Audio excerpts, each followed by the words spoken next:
The luxury boutique was a sanctuary for the elite, where silk drapes, golden chandeliers, and the soft scent of imported perfume created an air of exclusivity. Here, people didn't check price tags. They simply bought whatever pleased them. Elena moved through the boutique with practiced grace, her uniform crisp, her expression warm. But unlike the store's privileged clientele, she wasn't born into wealth. She had once arrived in the U.S. with nothing but the clothes on her back, a refugee fleeing war and uncertainty. This job, though exhausting, had given her a sense of stability, a chance to build something new. But all of that was about to change.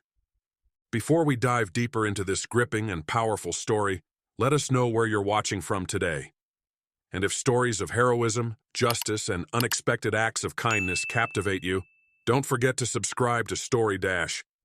Soon we'll share another tale that will leave you speechless. Elena adjusted the sleeves of her elegant uniform, straightened her posture, and greeted the next customer with the same grace she had mastered over the months. But the woman who walked in wasn't like the store's usual clientele. Her coat was faded, the buttons barely holding on. Her shoes were scuffed, her hands slightly trembling as she brushed against a silk scarf. She didn't belong here, at least not in the eyes of the boutique's usual patrons. But Elena saw something familiar in her eyes. The same fear, the same quiet shame, the feeling of being invisible in a world that wasn't made for you. Without hesitation, she approached with a warm smile. "That's a beautiful scarf. Would you like to try it?" The woman flinched, as if expecting to be thrown out. "Oh, no. I could never afford it." Elena's smile didn't waver. "That doesn't mean you can't enjoy it for a moment." She gently took the scarf and draped it over the woman's shoulders. It was a small act of kindness, a reminder that she mattered. And then, "Elena!" The voice slashed through the warmth like a knife. Richard Whitmore, the store's ruthless manager, stormed forward. His eyes burned with anger as he took in the sight before him. "What do you think you're doing?" His voice oozed disdain as his gaze flicked from Elena to the woman. Elena straightened. "I was simply helping a customer." Richard scoffed. "A customer? She can't afford a single thread in this store." He turned to the woman, his sneer cutting deeper than any words could. "You need to leave. This isn't a thrift shop." The woman's face turned crimson, her hands trembling as she fumbled to remove the scarf. She looked at Elena, eyes filled with shame and silent apology, as if her mere presence had caused trouble. Elena's jaw clenched. This wasn't right. "She's still a person," Elena said, her voice steady but firm. Richard's face darkened. "And you're still fired." The boutique fell silent. Employees stared. Customers watched in curiosity.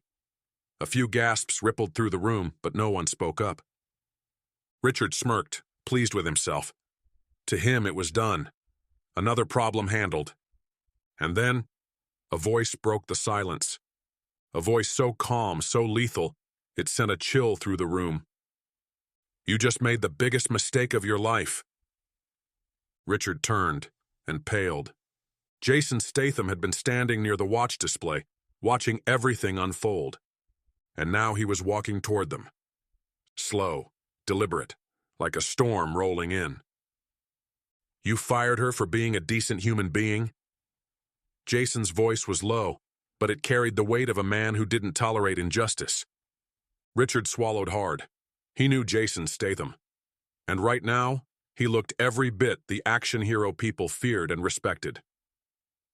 "Mr. Statham," Richard stammered, forcing a nervous smile, "I assure you, this has nothing to do with you. This is a private business." Jason took another step forward. The air in the room shifted. "Yeah?" Jason said, voice even. "And what kind of business do you run exactly? The kind that humiliates people for not being rich enough?" Richard had no answer.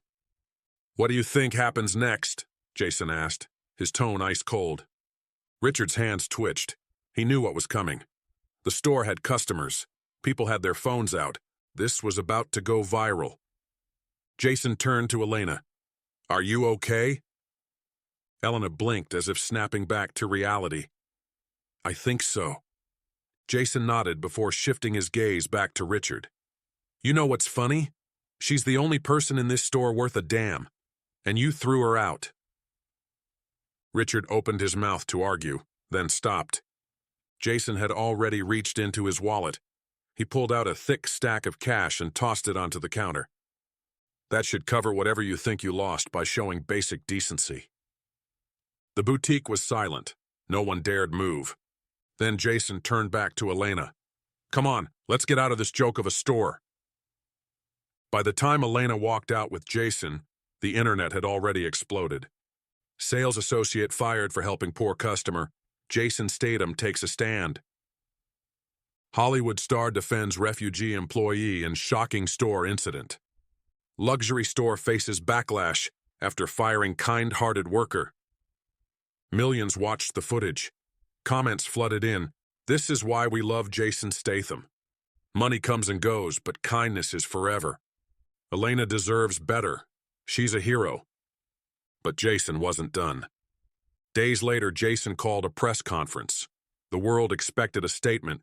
Instead, he made an announcement. Elena wasn't just getting a job. She was getting a career. Jason had offered her a position in his foundation, where she would work to help refugees and struggling families rebuild their lives. And just like that, her life changed forever. Elena wasn't just another employee anymore. She had become a symbol of kindness. And Jason Statham? He had just reminded the world what a real hero looks like.